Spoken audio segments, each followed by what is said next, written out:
ఏదైనా మేము చెప్తే మాత్రం ఎక్కడ ఉంది మరి యేసు గురించి ఎక్కడ ఉంది, రక్తం గురించి ఎక్కడ ఉంది, పాపం గురించి ఎక్కడ ఉంది, మరి గూగుల్లో కొట్టుకోవచ్చు కదా వెళ్ళి.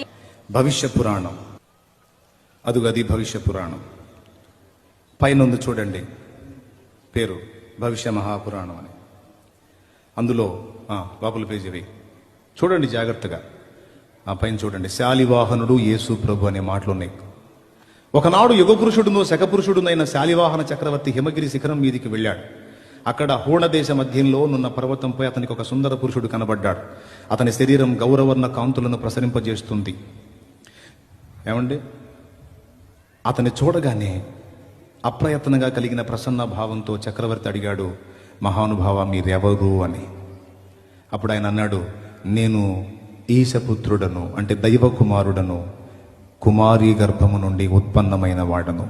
పెండ్లైన ఆమె శ్రీమతి, పెండ్లి కాని ఆమె కన్య కుమారి అంటారు.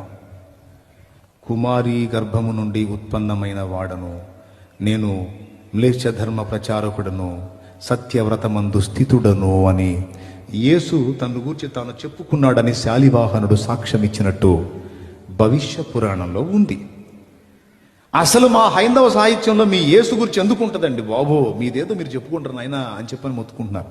నా బాధ ఏంటంటే, మనవాళ్ళ బాధ ఏంటంటే, దేవుడు అన్యాయస్తుడు కాడు సోదరా, ఆయన నిజమైన దేవుడు. ఆయన మీకు ముస్లిం సోదరులకి, క్రైస్తవ సోదరులకి, అందరికీ తను గూర్చి సమాచారం, ఇన్ఫర్మేషన్ ఇచ్చున్నాడు. ఆయన కొంచెం చూస్తే మీరు బతికిపోతారు, నరకం తప్పించుకొని పరలోకం వస్తారని మేము కొట్టుకుంటుంటే వాళ్ళే మమ్మల్ని కొడతారు, తిడతారు, చంపుతామంటారు, ఏదేదో అంటారు.